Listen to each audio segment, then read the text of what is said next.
Hey friends, and welcome back to the Homemade Haven.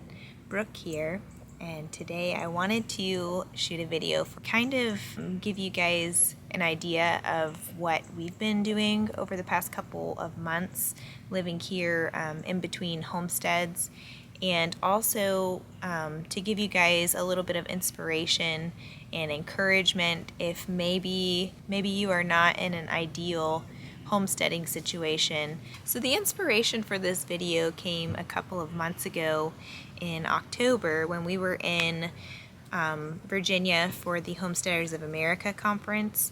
We were in a class with Mike Dixon, who you may know from YouTube as the Fit Farmer, but he asked at the beginning of the class how many people are currently homesteading and how long have you been homesteading, that sort of thing. Robert and I looked at each other because we had just recently moved into our townhouse that we're in, sold all of our animals, and left behind our gardens that we had put, years of time and effort into, as well as fruit trees and just, our entire homesteading experience we left behind and moved into this townhouse as we are building our future homestead. So Robert and I looked at each other and were a little bit saddened at the thought, like, we're not currently homesteading right now. Like, this is something that we have strived and worked towards, and at that moment it was like, wow, we're not doing anything. And that kind of bugged me from that moment on. I was thinking, we've worked so hard in the past for our homestead and for all of the accomplishments that we had made, and the fact that we had to get rid of it, it kind of made me sad for a minute. And then I started thinking once I got back home, that is actually not true. We still are homesteading, though we don't have acres and acres of land here. We're not raising animals for the good of our homestead. We're not growing food, that sort of thing at this current moment in time, but we're still doing so many things that contribute and are valid homesteading practices. So I wanted to share a few of them with you guys to help encourage you as well, because I know what it feels like to be in between, or maybe feeling like there's no hope for, these large farms and homesteads that you see on YouTube, or maybe neighbors or friends or family, whatever. There are things that you can do no matter where you are to help lead a more self-sufficient and self-sustaining lifestyle. So I hope that this list encourages you and motivates you to continue this lifestyle. And whether this is where you will live for the rest of your life and retire in, and this is the type of lifestyle that you'll continue, or you have dreams and goals and plan to move on to bigger and better property or situations in the future. Hopefully this is just helpful to anyone that has that homesteading desire in their hearts. So number one on my list would be growing your own food. Now, this is something that I haven't done much of here at our townhouse just yet. We moved into this house in July, I believe it was. So at the end of the summer season, it was perfect timing to start for fall, but we were just so busy that we weren't able to put any new seeds in any type of ground. So obviously, if you have the space to do garden beds, raised beds, that's more preferable. Just because of the space, it's more preferable to do it that way. But if you are limited in space, you can always use containers.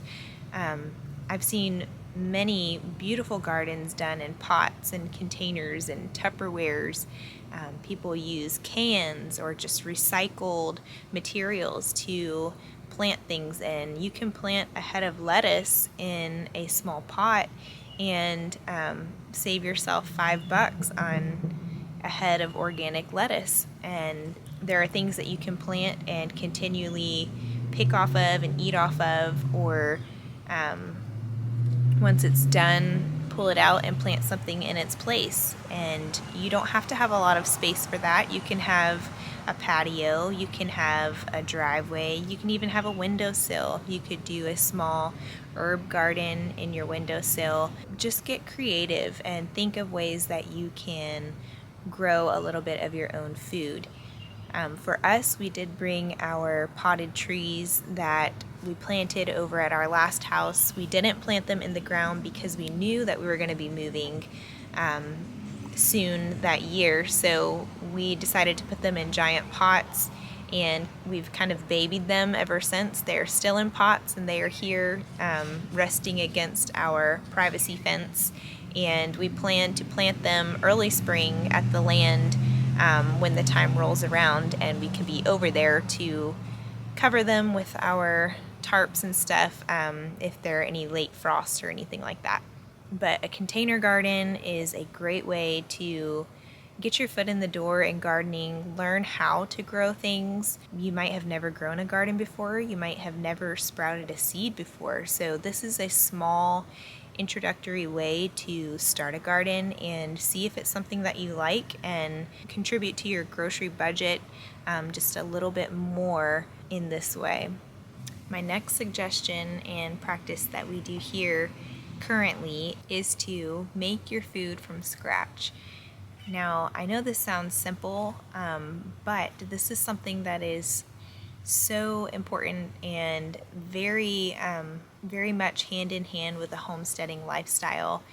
If you are not able to grow your own food, you can visit your local farmers market, get to know your local farmers, do a beef share with your family and friends, do CSA boxes. There are so many ways to get your hands on good local meat and produce, and even dairy and homemade baked goods, that sort of thing. Or even if you're limited to just a grocery store. Sorry, the cat is rubbing on the table, making the camera move around. You have to be in the center of attention, don't you? Okay. Go on. Speaking of food, it's probably getting close to her dinner time, so she likes to let me know hours in advance. But making your food from scratch is such a powerful thing if you know how to take simple ingredients and combine them into a nutritious, healthy, and delicious meal for you and your family. It's very empowering and something that a lot of people don't know how to do with fast food and convenience meals, microwave meals, things that don't take a lot of time or even thought. Those foods really aren't great for you, for your body. They're okay every once in a while, but they are meant to be a convenience meal and not something that you rely on every meal of the day. So if you can learn how to make things from scratch, use all of your ingredients, all of your groceries, stretch them out as far as you can. We have a video, a couple videos back, how to use a whole chicken in its entirety. Go and watch that video and start there and see how far you can stretch your food and your meals, and you'll see your grocery budget really does expand, and you might even enjoy being in the kitchen a little bit, trying new things, new recipes, and make it a family matter. Bring your husband, your wife, your significant other, your kids into the kitchen with you and do it together. Make this a family affair to take control over your food and what you're putting in your body. So next on my list, I have making goods at home, homemade goods. This includes things like your household cleaners, your beauty products. Go on. Go away. Go away. And making things such as clothing or blankets or other kinds of cloth materials by sewing or knitting or crocheting. There's so many things that you can make at home and not only save yourself money, but also make them better quality than what you can find at the store. So we started making a lot of things for our household cleaners at home, including our laundry detergent and our dish detergent, which you might have seen our videos on. Super easy, super cheap, and they work really well. Also, things like your beauty products, you can make your homemade soaps and lotions and hair oils, ointments, that sort of thing. We have videos on that as well. Those are things that might take a couple hours one day but last for several months and are worth the investment of time, money, and energy. And it's just cleaner and better products for your skin and for your overall well-being. I don't have many videos on sewing or knitting or crocheting, those types of things, but we have done that in the past. We've made things. We do usually stick to the store for buying our clothes, but I'm not above it. I think everyone should learn how to sew, how to crochet, how to mend things, how to recycle clothing. These are all great ways to save money and just great skills to have in general. So next on my list is food preservation. This is something that you can do anywhere, anytime, and there are several different methods that you can use to preserve food. And whether it's food that you grow out of your own garden or food that you buy in bulk from the farmer's market while it's in season, or even things that go on sale at the grocery store that you just want to preserve the life of, give it shelf stability, that sort of thing. You can use practices such as canning, whether it's water bath canning or pressure canning. You can do dehydrated goods, which require either a powered dehydrator that you can plug up and leave for however long it takes to dehydrate the goods, or you can dehydrate even in the sunlight.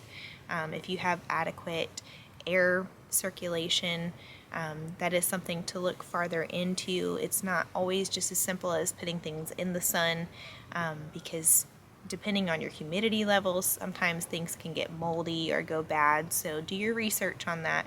But dehydrating foods is a great way to preserve them.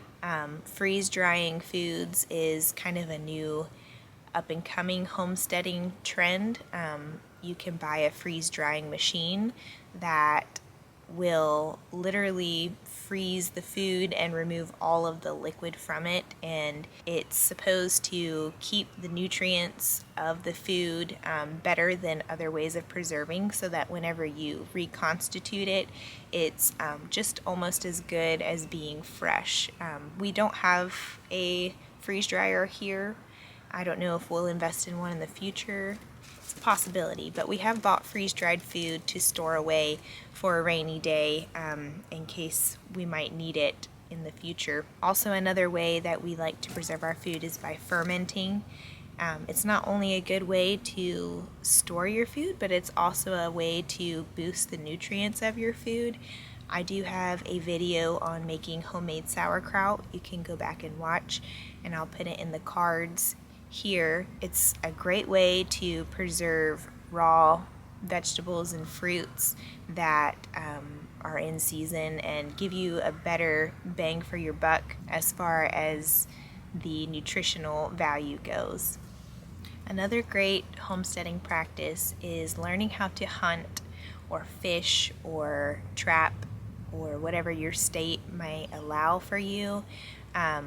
As well as foraging. There is so much food that is out in the wild that God has put here on the earth for us to enjoy and to partake in, and in a lot of cases it could end up being free or very cheap for you, besides maybe a hunting license, fishing license, or whatever kind of clearance you might need for that, or the price of processing or storage or whatever it might be.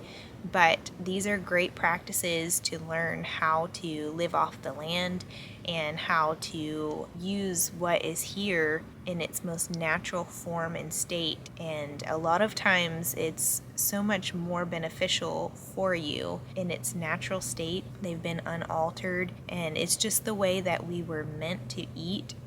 before conventional farming and big agriculture hit, the world. These were the ways that our ancestors grew up and lived, eating and surviving. If you don't enjoy hunting or fishing, maybe find somebody that does and support them in it, whether it's contributing money-wise or maybe watching their kids or something. Maybe you can make some kind of trade for fresh meat.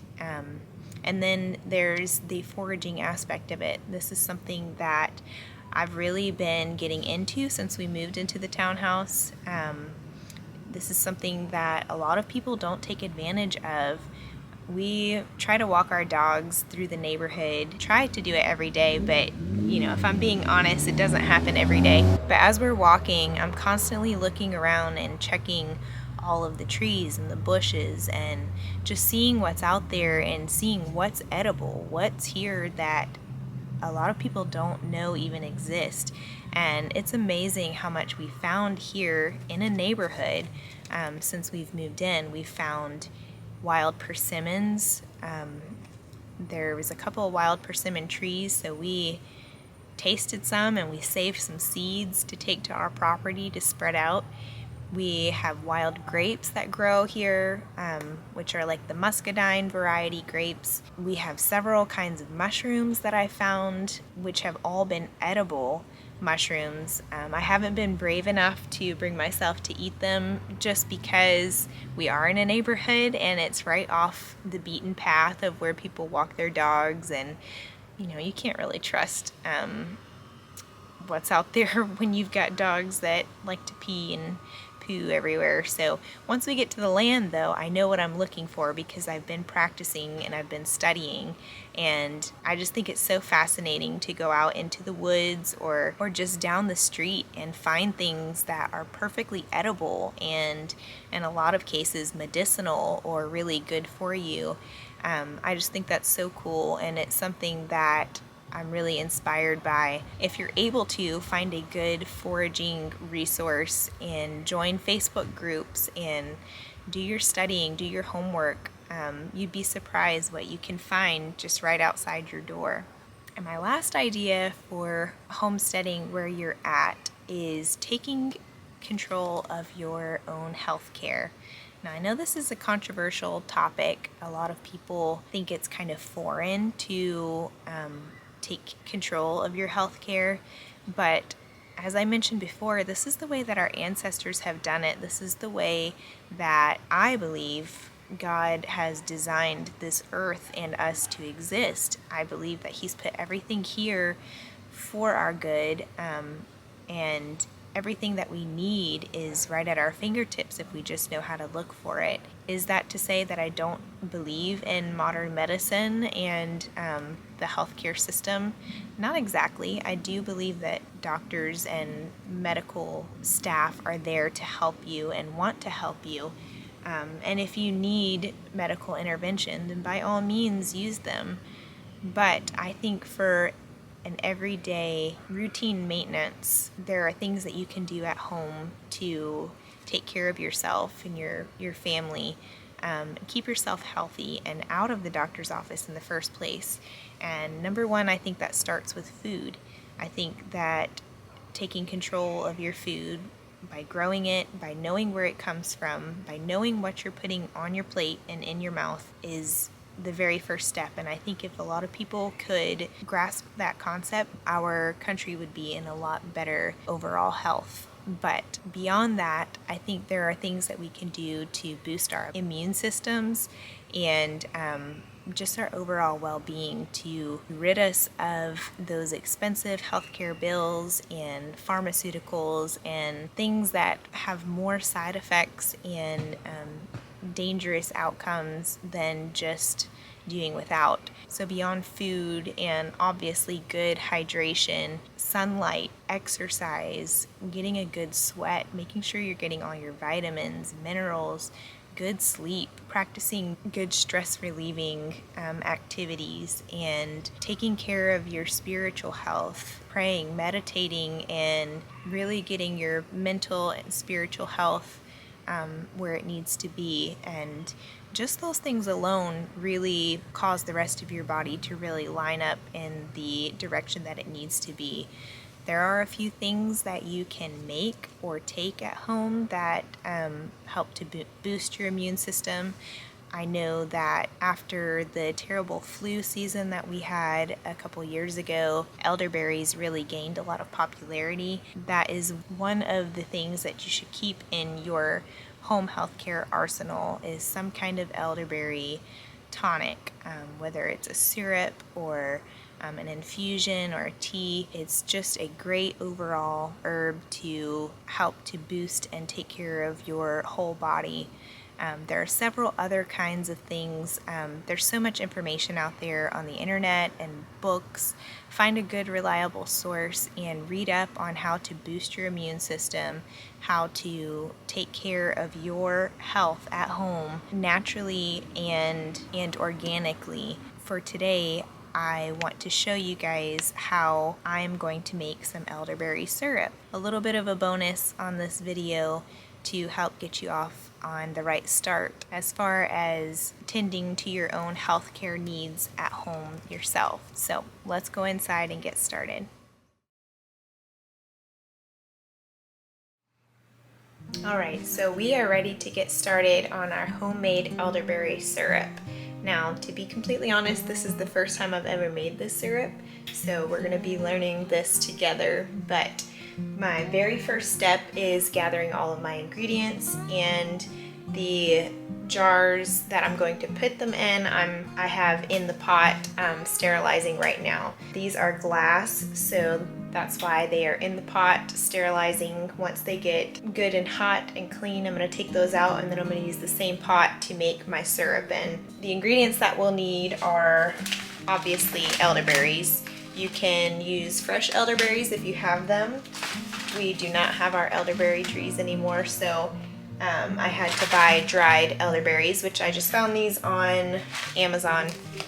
If you are using fresh berries, you would do twice the amount of berries in this recipe than you would with dry. So we have elderberries, and then we're going to put in some cinnamon. You can use sticks or ground. We have cloves. We have star anise. We have ginger root. And then we have raw honey. Now, of course, local honey is probably your best bet as far as warding off any allergies or things like that, but I'm kind of low on my local honey, so I'm going to use what I have that's store-bought to kind of fill in the gaps there. So once these bottles are done being sterilized, we're going to start reducing all of this down to make a lovely syrup, and I'll show you just what that looks like. I do have my piece that comes out of my water bath canner to keep the glass from being directly on the bottom of the pot. I don't know if that's necessary because we're not getting the temperature super duper hot, but I just know that whenever you're canning and you're sterilizing your canning jars, they say to keep them off of the bottom of the pot just because of the heat touching the glass, and it could cause them to shatter. So if you're going to sterilize your jars, maybe keep that in mind. If you don't have a divider piece from a canning setup, then you can use like the rings from mason jars, just something metal that can withstand the heat to keep the glass up off the surface of the pot.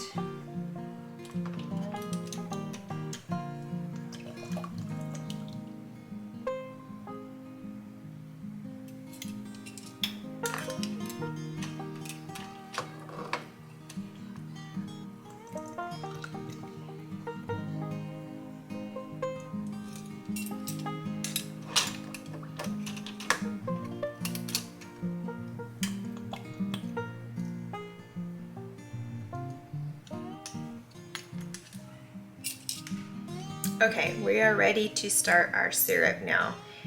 The recipe that I'm following should yield me about 20 ounces of syrup when it's all said and done, if my calculations are correct. It seems like a pretty easy recipe to follow. Basically, you do 1 part elderberries to 2 parts water, and then you put your spices in, you reduce them down half, so you'll be left with half the volume of liquid once it's all said and done. And that's really it. Then you'll add your honey once it cools down so that you don't lose the medicinal properties of the honey. So I'm starting off with 2 cups of dried elderberries to 4 cups of good, clean, filtered water.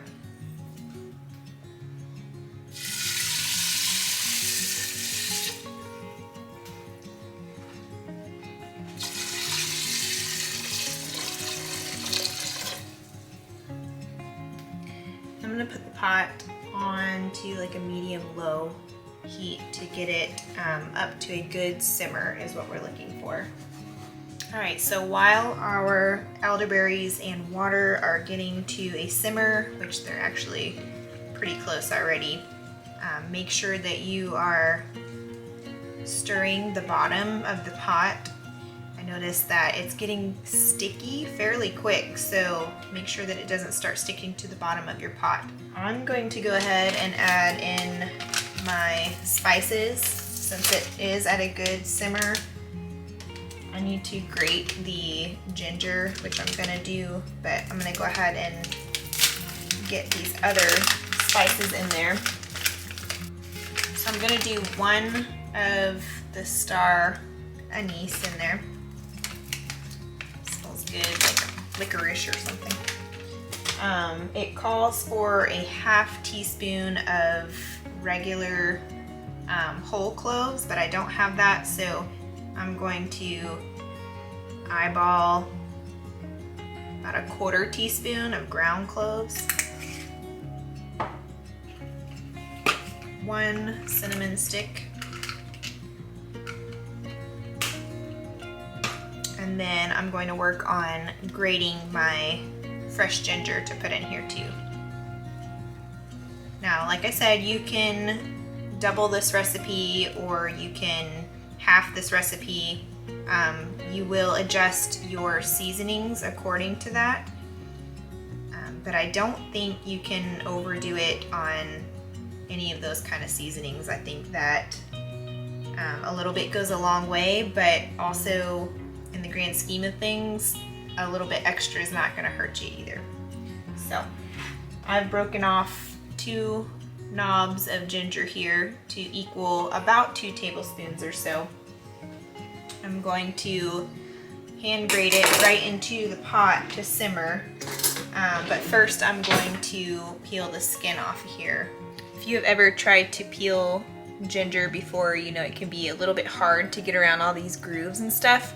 I learned this trick a couple years ago. It works really well. If you use a spoon and just take it and pull it on the skin, you can get all around those little nooks and crannies, and it comes off really easy, and it doesn't peel a lot of the flesh off, so you're left with a lot of ginger at that point. And if you're using a good organic ginger, it probably doesn't matter if it has the skin on or not. You could probably just grate the whole thing in there and be just fine, because in the end we're going to strain out all of the large pieces when our syrup is done.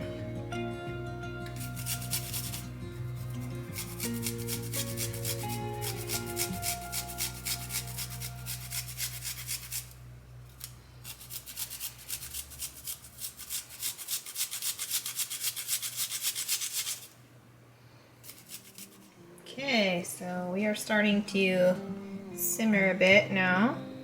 You can see the berries are starting to reconstitute and let go of their juice in the water. The liquid is starting to turn that really pretty deep wine color, purple. And the smell is really nice with all of the spices all together. So Like I said, we're going to simmer this down and reduce it by half, so it should get good and thick before we know that it is ready to come out of the pot. So a couple of quick things about elderberry while this is reducing down, a couple things that I've learned about them. I used to be a little bit afraid of doing anything with elderberry because I always heard that they were poisonous and you couldn't eat them off of the elderberry bush, and that's not entirely true from what I have found. They can cause digestive upset if they are eaten in large quantities, and what it is that is so potent is the seed of the berry.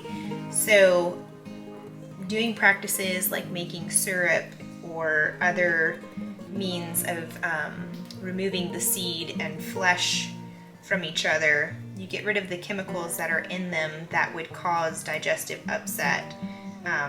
Also, by boiling them, it does help to get rid of those as well. So I'm starting off safe with an elderberry syrup, and it's a recipe that I found that's been tried and true, and I've taken elderberry syrup before and haven't had any issues with it, so I know that it will be safe for me and my family to use.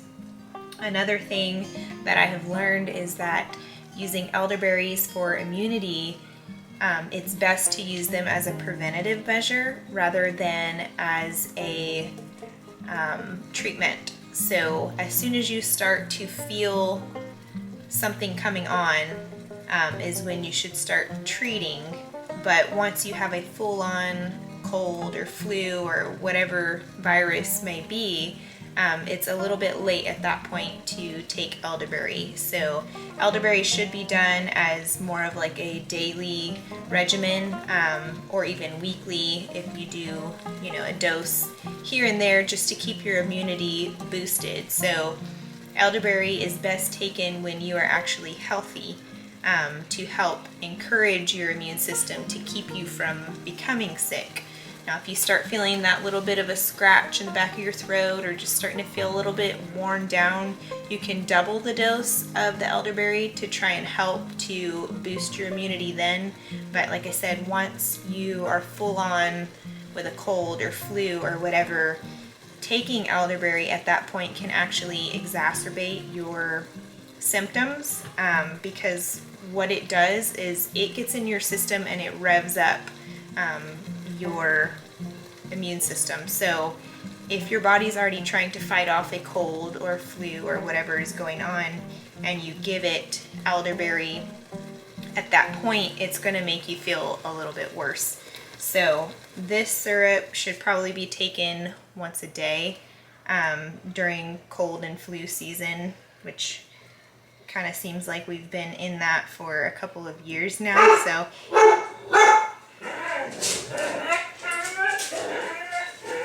dog interruption.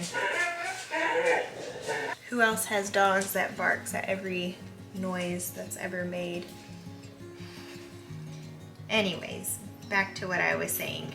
Elderberry syrup should be taken as a preventative measure. So a teaspoon a day during those more risky seasons of the year, I guess you could say, during cold season, flu season, allergy season if you have seasonal allergies, but not as a treatment for them. So once you are in full cold or flu pressure, then you need to look for alternative sources, and there are a lot of other natural remedies that are out there for that, but like I said, at that point it's a little bit too late for elderberry.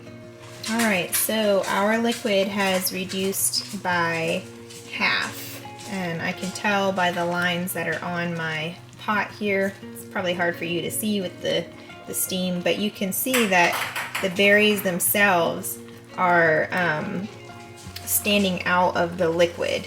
So there's more berry content than there is liquid that's left in this pot. So what I'm going to do is turn the heat off on this and just slide it off the heat and let it cool for just a little bit. And once it's good and cool and easy to be handled, then we'll start the straining process. All right, so our elderberry reduction has cooled down slightly, so I just have a strainer inside of a bowl and I'm just gonna dump it right in. Obviously, the finer your strainer, the better. You want to try and keep all of the solids out of your liquid. And another thing you can do is do a strain in a strainer like I'm doing, and then put it all through a piece of cheesecloth to really strain and squeeze out the rest of the juice, because you want all that left over for your syrup. I would assume this is the same way that you would make an elderberry jelly, to make the elderberry liquid by boiling it and then straining it and then making your jelly that way. It would be super simple. Elderberry jelly is really delicious. I've had some before. Someone gifted me, and we have plenty of leftover elderberries, so we might just make some of that here soon as well. I can imagine that anything that you put these elderberries on is going to stain very easily. So if you have some sort of cloth, or if you're wearing clothing that you don't want stained, I would go ahead and swap those out, especially for this part.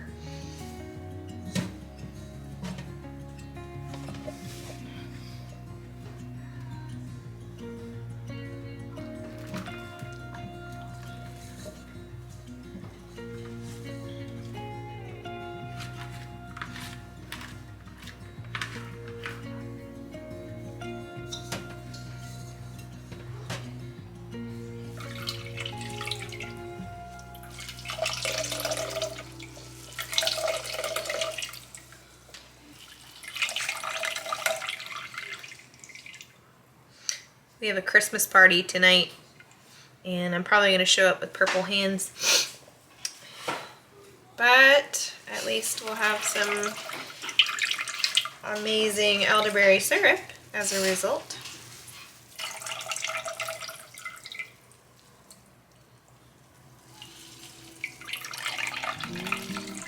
Here is our pulp that we have strained and removed all of the liquid from.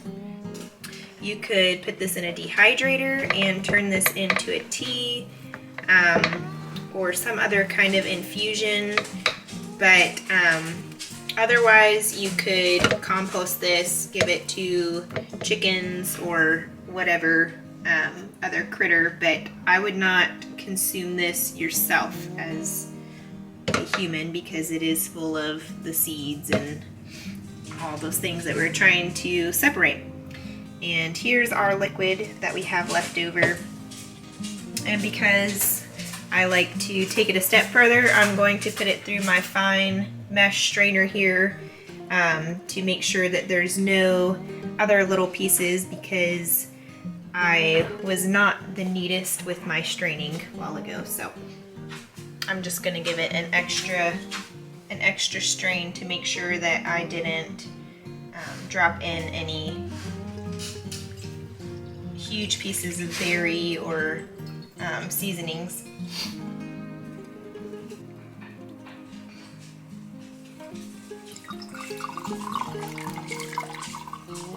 Darn it.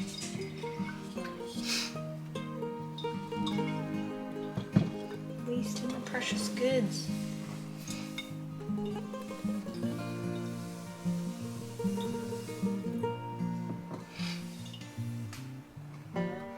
Alright, so now that our elderberry liquid is strained and my entire kitchen, including myself, are dyed purple, we are ready to combine the honey with our elderberry mixture. Now remember how I said we were going to reduce the liquid by half?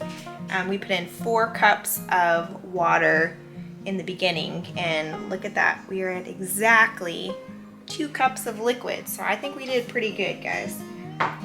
Now let's add our honey. Our liquid is cooled down, cool to the touch, which is very important. If you add honey to any type of heat, it will ruin all of the good beneficial properties of it. So we want it to be good and cool before we add our honey in.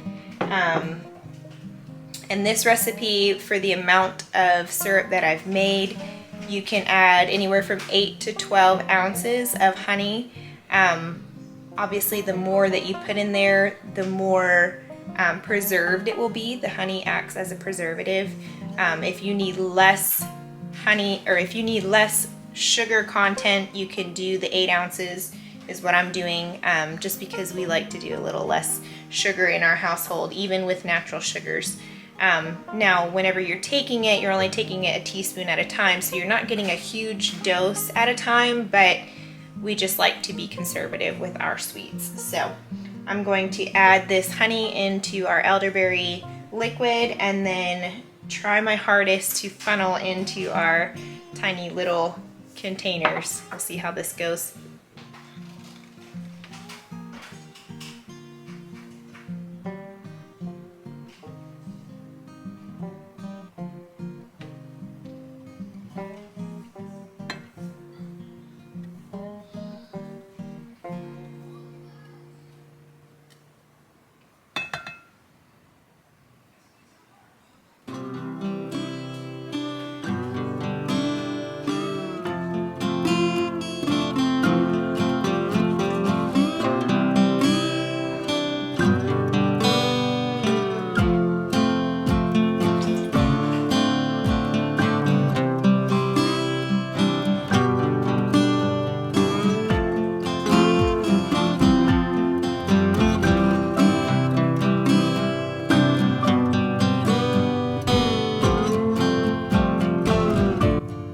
Okay, so there we have it, our 4-ounce elderberry syrups.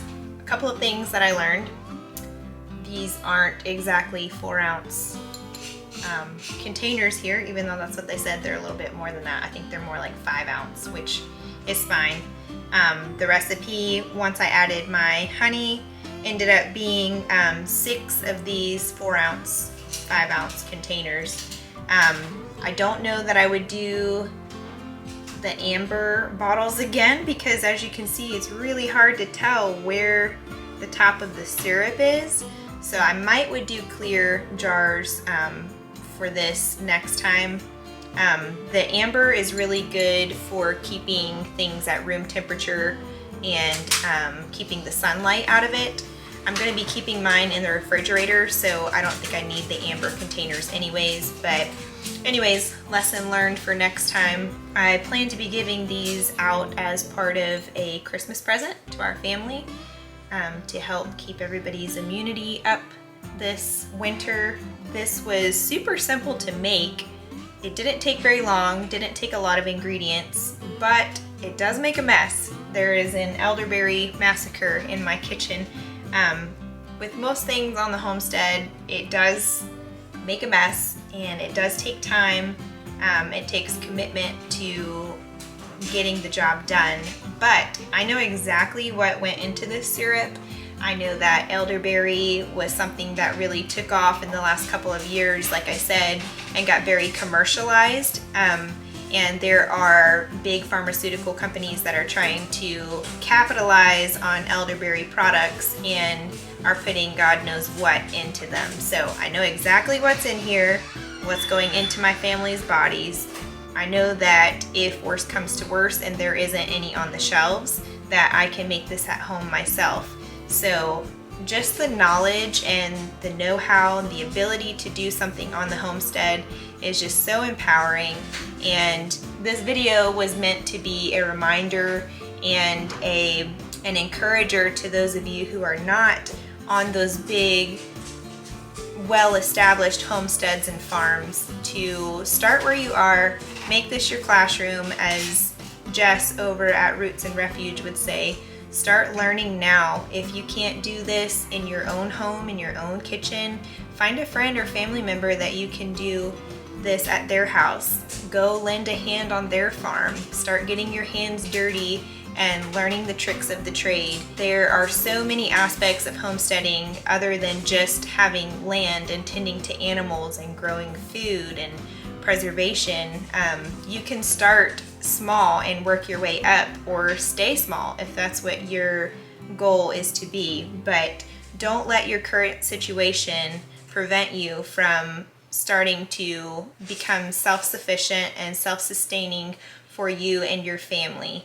So I hope that this video was encouraging to you, and I hope that you got something from it. If you have any other ways that you can think of that are homesteading skills that don't require a massive amount of land or animal husbandry or growing your own food, please leave them in the comments below. I'd like to give some more ideas and inspiration from other points of view, and I'd love to hear what you have to say about it. And if you learned something or took something away from this video, please leave that in the comments as well. If you haven't already subscribed to our channel, please hit that subscribe and notification bell. We really appreciate you, and we look forward to seeing you on the next video. Bye guys.